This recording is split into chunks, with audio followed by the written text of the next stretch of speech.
books that I think you should be reading for your Summerween. But now it gets really interesting. Where are the crunchy leaves and pumpkins? I am just not super hooked. What happened? Hello everyone and welcome or welcome back. This is going to be a Summerween vlog. And the reason I need some Summerween in my life is that we recently had a 4 or 5 day heat wave of 95 plus degrees. And every time that happens for the first time, I'm thinking, where are the crunchy leaves and pumpkins? And if you're not familiar with Summerween, that is usually a time in June, July, where people read primarily mysteries, thrillers, horror books, you know, spooky vibes. And yeah, I'm really in the mood for that right now, and I think I can commit to 2 books. But before I'll tell you which books I've chosen, why don't I give you a little reading update? So last time I spoke to you, I had just started Nothing Tastes as Good by Dumas. And I finished it since. I am giving it 3 stars. Overall, I would recommend it. I thought it was good. I just didn't love it. And there were a few things that I didn't quite enjoy as much. The first thing that was a little bit strange to me was the abundance of Pokemon references that really took me out of the story sometimes. And then also, I wasn't a big fan of the ending. And obviously I can't go into detail about this too much, but I was just hoping for a different resolution. So if you've read it, slide in my DMs and then we can talk about it. But what this book is about is we follow Emmett, and Emmett is heavily overweight, and he is taking part in a clinical trial for a weight loss drug called Obexity. And then we really just follow his journey there. We also learn a lot about his childhood, which that is something I really liked. I really liked reading about what happened to him in his childhood, because that really shows you why he's reacting a certain way now as an adult. And to be honest, even though I'm on the opposite side of being overweight,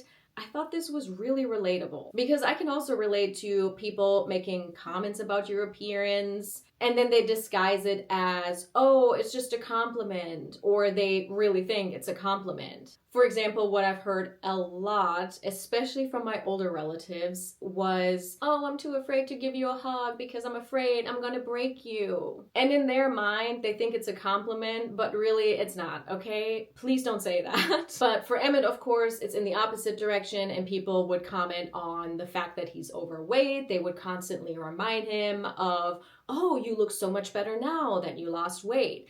And it's like, honestly, guys, in society, you can't win. You're either too skinny or you're fat. Like, there's no in between. Someone will always say something about your weight. And that's something I really enjoyed about this book, that it makes you think about your own experiences, you know, how people treat you. And then another thing that impacted my reading experience was that I called the twist pretty early on. But yeah, by no means was this a bad book. It is definitely thought-provoking. I thought it was written well besides these Pokemon references. But you know what? The more I thought about it, and even now when I think about it, talking to you about it, these Pokemon references were probably put in here because Emmett is longing for these childhood memories where weight wasn't an issue. 3 stars overall, would recommend it. So if you're eyeing this book, then I think you should pick it up. Then a book that I just finished yesterday was When I Kill You by B.A. Paris. That one I did not like. I gave it 2 stars. Our main character was such an idiot. So what happens in here is we follow a woman and she witnesses a crime. That is one timeline. And then we follow her in another timeline, which is now, and she thinks she's being stalked by the person who committed the crime. And I like the different timelines here, and you also got a perspective from the killer, because the killer was writing a diary, which also got really repetitive because every single time the chapter was referencing the diary, it ended in, when I kill you. And I'm like, okay, I get it. So I wasn't the biggest fan of the writing either. I did like how everything was structured, but yeah, this woman was so dumb. She annoyed me the entire time. And there was one part in the book where she was talking about her husband, and she was saying, oh, I was really taken aback by how naive he is. And I'm like, girl, you are the naive one. What are you talking about? And I listened to this the entire time. I did not read it physically. If I hadn't read the book on audio, then I think I would have DNF'd it. I just didn't have a good time with it, and I think you can skip this. And then for the book that I'm currently reading, I am reading You First by Caroline Kepnes. This finally came out. This is one of my most anticipated reads of the year. And I'm having a great time with this. I love this. This is exactly old school Joe, how you remember him from the first book. He is 17 in this book. This is a prequel to the original story. And he's just as insufferable and crazy. And I'm eating it up. And honestly, I have already laughed out loud so many times. So Joe met this girl. And like I said, he's 17 and the girl is, I think, 24, 25. So, you know, kind of problematic. And they're hanging out and she is asking him for a bottle of wine. And of course, he's trying to be the cool guy, you know? So he's saying, I pick up a corkscrew and I'm screwed. If you learn I can't pop the cork on a f***ing wine bottle, you're not gonna let me pop your cherry. Stupid. No cherry for me. You're not a virgin. And the guy who popped yours probably knew how to open a bottle of wine. This is the kind of inner monologue that I was missing. And I've said this before that I'm not the biggest fan of how the actual TV show is progressing, but one thing they're doing very well is to carry over that inner monologue into the show. I think they've always done a good job with that. But yeah, I'm having a great time. I'm on page 112. So yeah, I need to finish this ASAP because we need to get to our Summerween books, which I will show you now. Okay, so the first book I am choosing is Stephen King's Misery. Yes, I am finally reading this. And you know what? I really like this super used and abused copy of this. And I remember this came out in the late 80s, right? Second printing, June 1987, first published in 1987. Nice! 3 years before I was born. Makes me feel so young. But you know what I'm really surprised about is that I have not gotten spoiled about the story at all. Because I know it was also a really popular movie, but yeah, all I know is that this is about an author and he has this really obsessed fan. And that's really all I know, and that's all I want to know. And then I picked House of Leaves. Guys, do you remember this from last fall TBR? Because I have not gotten around to reading it yet, of course. All I know is that it's supposed to be really creepy. It has a lot of different formats that the book is written in. Like when I just flip through the pages, there's some like pictures and different fonts. And my lunch break is almost up, so I need to get back to work, and then I will talk to you in a little bit. It wouldn't be a vlog without kava. I'm on my lunch break right now, and honestly, I did not expect to be able to take a lunch in my car again. It's super temperate right now, and I want to take advantage of that, so I'm gonna just quickly run back to my desk and then go for a walk. But I need to update you first because this has taken a turn. We started up here, and now we're right here. There was an entire chapter of Joe just talking about Sex and the City references. A whole chapter. And don't get me wrong, I love Sex and the City, but that was just too much. And now these references don't stop. And I'm now over halfway through, but this book doesn't even feel like it's the same book than what I've read before. And the thing is, I do understand why Caroline has this chapter with these Sex and the City references, because what happens is Joe starts to watch the show because Vale, the girl that he's really into, loves watching the show. It's her favorite show. So when you think back on the times when you had a crush on someone or you were really into someone, then you try to get into the same things and like the same things that the other person likes, right? So I get why she's doing that, and of course it's Joe, so he's going to be completely spiraling and obsessing over this, but it's just too much. Joe keeps talking about Sex and the City and like comparing everything that Vale does to Carrie, and he's Mr. Big. Now something funny has happened too. Joe is working at Mooney's, the bookstore, and they just hired another bookseller called Virginia, and he can't stand her, so he calls her Virginia. So I don't know, guys. I'm going to be switching over to the audiobook on my walk, so I'm gonna run back now eat quickly at my desk, and then go for a walk. I wanted to go to the mall today after work because I have to make some returns, but I forgot to bring the stuff. So that's not happening today. But yeah, I will keep you posted. I hope that this will not end on a bad note, but we'll see.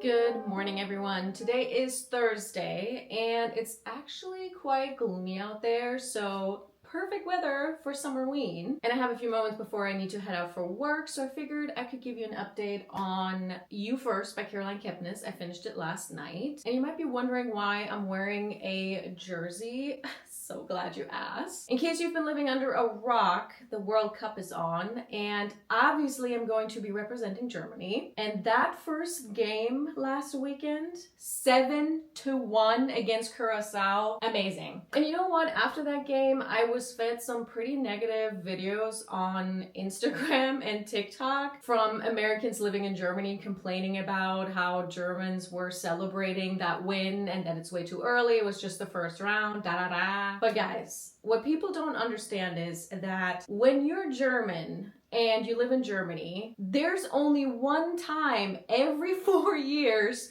where you can be publicly proud to be German. And if you don't know why, then let me remind you of something called World War II. And the generational guilt that the German school system instills in you is quite intense. So yeah, if you know, you know. And today at work is Jersey Day, so obviously I'm gonna wear this. We're not playing until Saturday, and now living here is even better because I can cheer on 2 teams. Also, I'm feeling like a treat today, so I think we're gonna stop by Starbucks. It's Summerween, so why not? All right, but let's talk about You First. So, as I said last time I spoke to you, we started off here, we went down here, and then it went back up, so that's good. But what I will say is that the action didn't really start happening until about, I would say maybe 70 or 80%. And I feel like in the first book, it was a little bit more fast-paced and there was more going on. But I also read it, I don't know, 8-9 years ago, whenever that came out. And there were a lot less Sex and the City references as the story went on, so that was good. And overall, I would say the first 100-some pages and then the last 100-some pages, plus the epilogue, were so good. And honestly, the epilogue really entertained me. If you like the series, then yes, I think you should still check it out. Another thing that I expected in here that didn't happen was that I thought we would get more backstory in here, like about Joe's childhood, but there wasn't too much about that. It was really just about him being in the moment and having his inner monologue, obsessing over the girl. So it was very much like the other books, just set in the early 2000s. And the twist wasn't like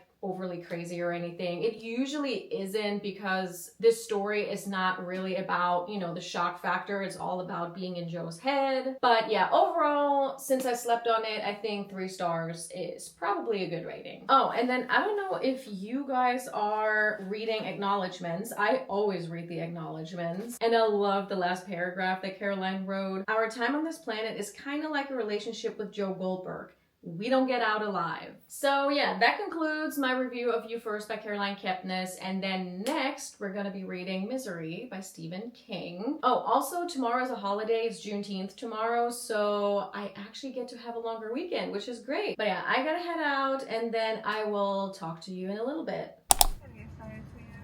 Hi, can I get a tall, or no, grande flat white with blonde roast? Anything else?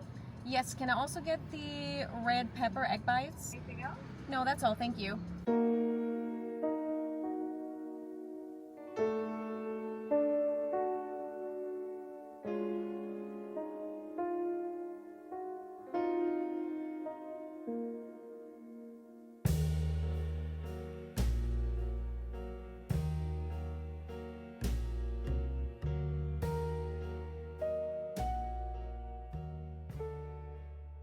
I'm here to confirm that malls are in fact not dead, at least not where I live.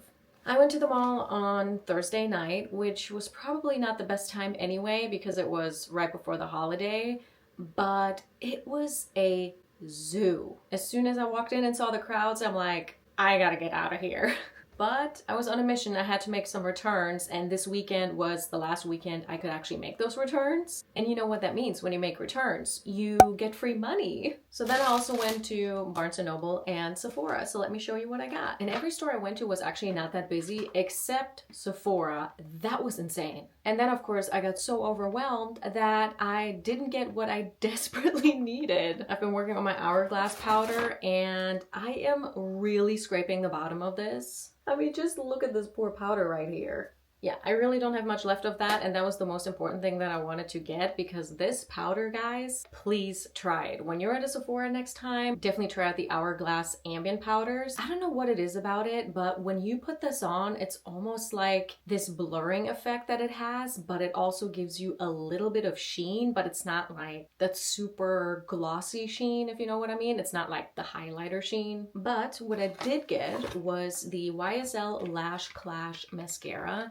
And usually I wouldn't tell you to get luxury products when it comes to mascara or brow products or eyeliner, but this mascara is worth every penny, seriously. Out of all the luxury brands and drugstore brands that I've tried, this is the only one that gives you length and volume, but not too much volume. So if you're into like the fake lash look, then you're probably not gonna like that. And it separates them, so it looks super natural. Then I only got two more things. I have recently been converted to Tatcha, another luxury brand I know. This is the Dewy Skincare Cream, and what I didn't notice was that they actually sell refill pods, so you don't need to buy the original container each time. You can just get a refill pod that looks like this. This cream, you guys, is so good. When I put this on at night and then I wake up in the morning, my skin still feels super hydrated and soft. I don't know what they put in here, but it's the best. And I do think they sell little mini sizes of this, so definitely try this out. And I promise you, you will not be disappointed. And lastly, something that is pretty new to me is the Moroccan Oil Treatment Hair Oil.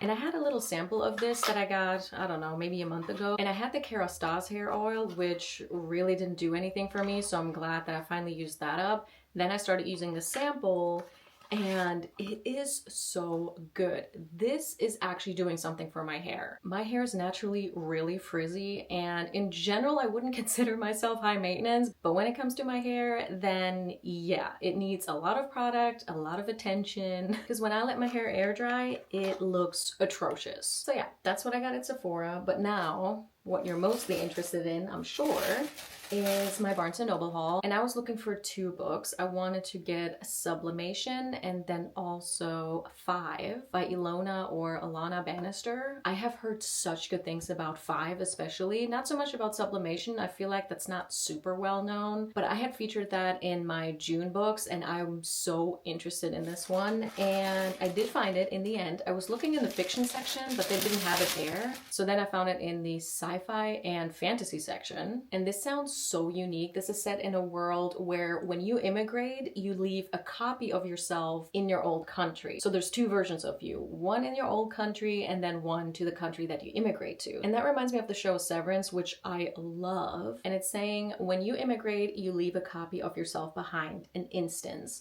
One person enters the new country, the other stays trapped at home. Some instances keep in touch, call each other daily, keep their lives and minds in sync in the hopes of reintegrating and reassuming a life as one person. Others, like Soyoung Rose Kang, leave home at 10 years old and never speak to their other selves again. Rose, in America, never imagined going back to Korea until her grandfather died and her Korean instant Soyoung called her home for the funeral. She doesn't know that Soyoung plans to steal her body and her life. How far would you go to live the choice you didn't make? And you know I love thought-provoking books, and I think this is going to be great. I really can't wait to dive into that. But we're still in Summerween mode, so let me give you an update on Stephen King Misery. I am currently on page 157, and I'll be honest with you guys. I didn't really like it in the beginning. The first I would say 100 pages were actually quite boring to me, and I didn't feel like there was any tension. And that did remind me of Pet Sematary, because when I started reading Pet Sematary, it also took me a little bit to get into his writing, because If you know Stephen King, he likes his words, and sometimes that's a little bit difficult to get into just because it can get really, really wordy and repetitive. For example, in the beginning, he kept talking about the tide is in, and he was talking about the pilings over and over again, and I was like, okay. And as for the plot, there really isn't much to say about this. This is about an author, Paul, and he was in a car accident. And then this super fan who's completely obsessed named Annie rescues him and is nursing him back to life in her own way, I would say. In the beginning, I thought, okay, that's pretty tame, but now it gets really interesting and Annie gets more and more unhinged, and I'm starting to really love it. While on the one hand, she's really obsessed with him, she also really doesn't give a shit.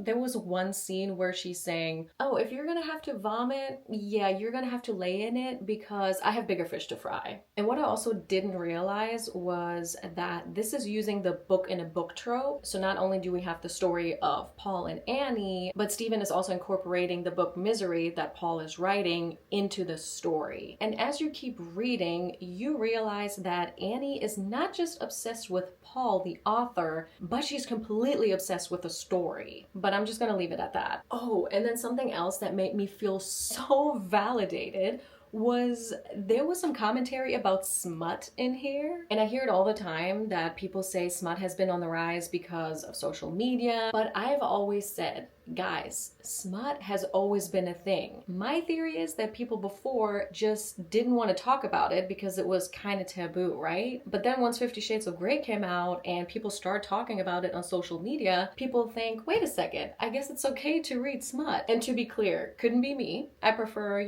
murder, crazy people, but we all like different things, so you do you. But let me read you the quote I'm talking about. The latter three Misery novels had been little more than straightforward adventure tales with a fair amount of piquantly described sex thrown in to please the ladies. See, I told you. So yeah, overall, I think I'm having a good time with it. Now it's getting really, really good. In the beginning, I wasn't really so sure. I thought it might be overhyped, but I still have almost half the book to go, so I will let you know. It is now almost 3:30. It's Saturday. I don't know if I even mentioned that, but Germany is about to play the World Cup, so I will watch that game. Then I have some house chores to do and I have to go to the store, and then I'll probably give you another update on this tomorrow. Cheers to a late afternoon coffee. It is almost 6 o'clock, and today's Monday. I was actually planning on talking to you yesterday on Sunday. I wasn't feeling it. Also, I spent the majority of my Sunday reading House of Leaves, which we're about to get into. But first, let's talk about Misery because I finished that on Saturday night really, really late. I think I stayed up until 1 a.m. or 1:30 a.m. to finish it. And I think I'm gonna give it 3 stars overall. I just didn't fully love it overall. And while I think the ending was really good, I think that the book just generally moved too slow for me, and especially compared to Pet Sematary, I didn't think it lived up to Pet Sematary. I just enjoyed that a lot more. And since we last spoke, there were a few gore scenes in here. They weren't too bad, I don't think. I do also remember a very specific scene with a rat. Oh my god, that really got me. And I was thinking yesterday that I now really want to see the movie, but the problem is I can't find this on any of the streaming services that we have, and I'm not gonna pay, I think it was $15 or $20 to rent the movie. No. So yeah, maybe one day I'll see the movie. I just thought it would be cool to see it right after I finish the book, but guess that's not gonna happen because I'm really curious how the movie's actually translating some of these gore scenes because they were quite intense. And Annie, perfectly unhinged character, love that. And since I thought about it for a little bit, I do think that Annie is a symbol for substance abuse. And I feel like I've read before that Stephen King had a really bad substance abuse problem in, I think, the 70s and 80s. So that would make sense. And another thing I didn't fully enjoy was this whole book within a book setting because at some point, the story Misery that Paul was writing about was just really boring to me, and at some point I started skimming, I'll be honest. But again, I really liked how everything played out. I just wasn't completely hooked the entire time. To me, the pacing was just really inconsistent. At first it was slow, then it was a little bit more fast-paced and there was more action happening, then it was slow again, then it picked up towards the end. So it was really a roller coaster, and that's why I didn't fully love it and give it 4 stars. But 3 stars in my book is not a bad rating, so I would definitely recommend it. I do want to know from the people that really love the book why. I don't mean this as challenging, I'm just really curious about what makes this book so special to a lot of people, because I know a lot of people love this. And then for the people that also didn't enjoy it quite as much as I did, which other books by Stephen King have you read that you really liked? Because I am actually interested in reading more by him, but he just has so many books. And overall, I would definitely say that this was a good pick for Summerween, because it was certainly creeping me out at times. Oh, and that's right. When I read the book on Saturday night, it was Saturday, June 20th. So then after midnight, it was June 21st. And Paul in the book was talking about how it was June 21st. And I was like, wait a minute, what are the chances? And then yesterday, I spent the majority of the day on House of Leaves. Now, I am not having the best time, and to be completely honest with you, I am thinking about DNFing this. Generally, I would describe this book as you're being in somebody's mind who's going completely insane. And at the same time, you're trying to put a puzzle together. And what I mean by that is that I spend the majority of the time not just, regular reading. I had to flip back and forth between the pages because it's written in a very special way, I would say. There are references to future chapters, so you have to go back and forth. And the reason I'm saying that I think about DNFing this is not because I'm not super into the story. It's more like I think I need to dedicate way more time to this, because I think that I need to really take my time with this and read this over the course of a few weeks or even months to really appreciate it. And right now, I just really don't have the brain power to do that, or the mindset. And one thing that I immediately noticed when I picked this book up and started reading is you really get this sense of dread, and I can't put my finger on why. Maybe it's just the way it's written, but there's something just really eerie about it. Now, there are different stories in here, and one of them is about a haunted house, so maybe that's why. That's also the story that I'm mostly invested in. So really, we have 3 stories in here, or 3 voices, 3 narrators. And one is, like I said, a haunted house story. It's called the Navidson Record. I'm not really sure how to pronounce it, but this is a documentary about a family who's just moved into a new house, and they start to realize that something is not right with the house, and really weird things start happening. Like there's this random door that starts appearing. There's also this hallway that seems to be getting bigger. And then we follow a guy named Zampano, and he actually dies. But before he died, he started collecting all these different notes about this documentary, which, here's the kicker, this Navidson report, this whole documentary doesn't actually exist. But Zampano has been collecting all these notes. He has them in all kinds of different forms. He's like writing things on napkins, for example. And then we follow Johnny Truant, and he is the one who's actually going into that apartment when Zampano dies. He collects all these notes, and now we hear from this point of view, and he's adding footnotes. And every time you read about the Navidson report, it's a different font than when Johnny is talking about the story. I'm honestly annoyed with the tangents that Johnny goes on sometimes, but maybe he's also just like that because he's going crazy, because like I said in the beginning, this really reads like you're in somebody's mind who's going completely insane. I am going to be honest with you, I am not putting in too much effort into this because I'm slightly annoyed with Johnny,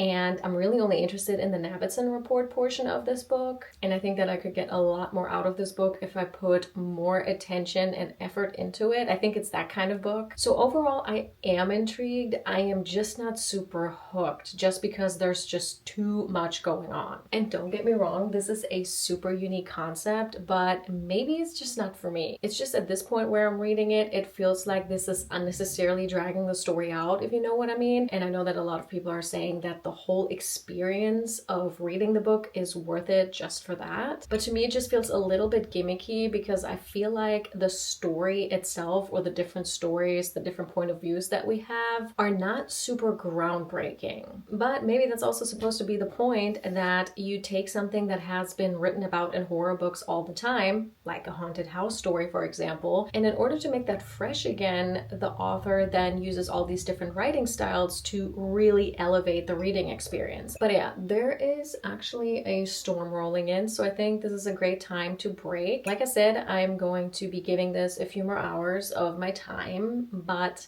most likely I will not be finishing this in this reading vlog, but of course I will keep you posted.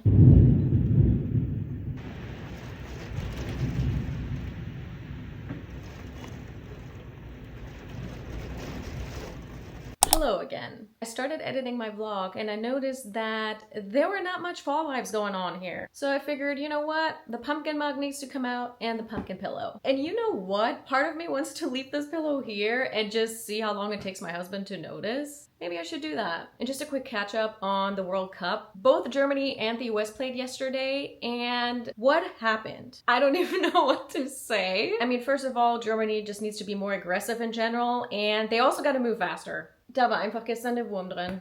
Also, the lighting in this window is very deceiving because it's quite gloomy today, which of course is what we want for this vlog.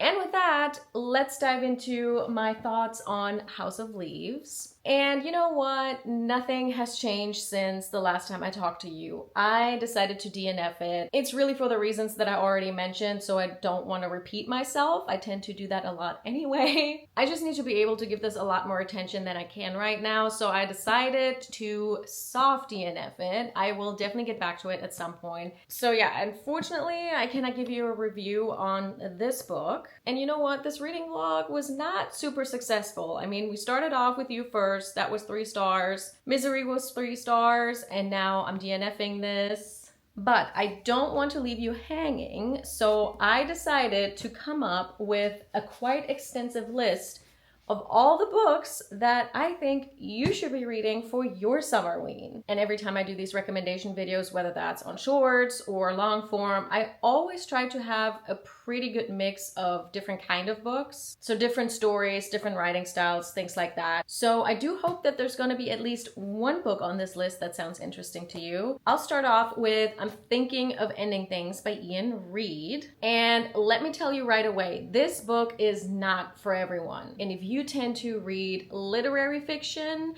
then I think you would very much enjoy this. I loved it. I gave it 5 stars. And you know, I don't like it when descriptions say, oh, this book is mind-bending, but really, I think this is super fitting for this book. And the basic premise of this is we follow a woman and a man, and they're driving to the man's parents' house so that the woman can meet them. And the entire time you're reading this, you constantly feel like something isn't quite right, and it's super eerie. And you're also not really sure, can you even trust the story and the thoughts of our protagonist? But yeah, this is definitely more literary leaning, and you know, it's got some themes in here that I'm not going to get into because I feel like it would be a spoiler. And when it comes to violence, I think there might have been some mild violence scenes in here, but nothing too crazy because I would definitely remember that. But this is also the kind of book that I definitely want to revisit, because when you finish this book, you want to reread this immediately because it's that kind of story where you think, how could I miss that? But yeah, this was amazing. I really like Ian Reid, and this is also pretty short. Yeah, 210 pages. And they also made this into a movie on Netflix, I believe, and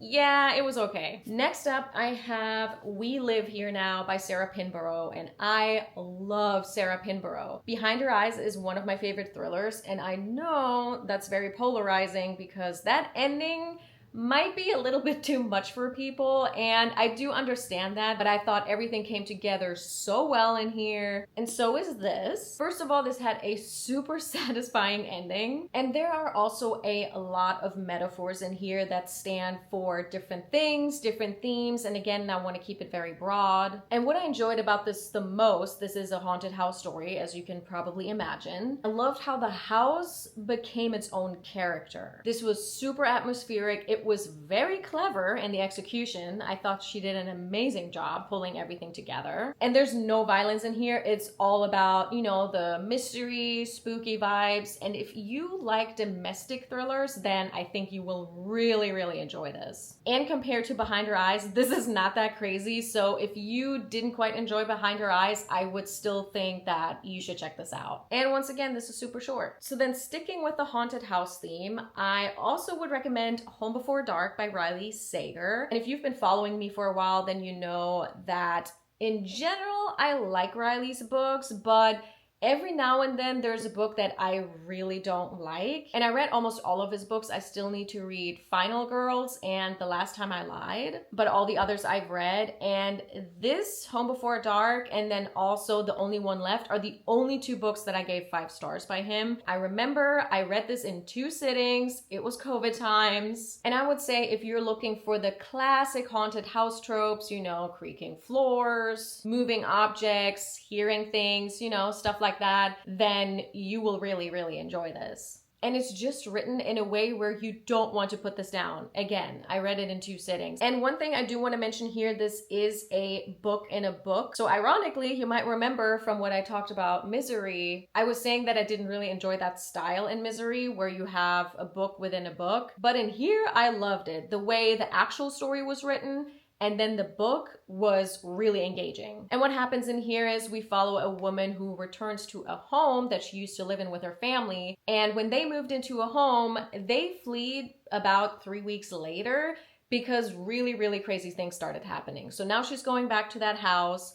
And it turns out that her dad had written a book about that. And yes, that sounds very familiar, right? Sounds like Haunting of Hill House. Yeah, I mean, there's definitely some parallels there, but this book is not a retelling. And when it comes to violence, there was either no violence at all or very, very mild scenes. Just like we live here now, this is very much relying on the spooky elements and not the gore. Then another one that I gave 5 stars and read this year is The Caretaker by Marcus Kleber. This was so creepy, and I think I've talked to you about before that I read this really late at night. I was sitting right here and everything was really quiet. I was reading it. I was so into it. And then all of a sudden, our fridge started making noises. The ice maker started making noises. And I jumped up. It scared me so much because I was so immersed in the story. I think this was really good. It definitely has some commentary on depression, losing a parent, and I think that might be a reason why some people don't enjoy this book as much. But this also leaves so much room for interpretation, and there was definitely some gore going on towards the end. I would consider this moderate. I also think that a lot of people have a problem with the ending, and I'm not going to get into that. Actually, I haven't even said what this book is about.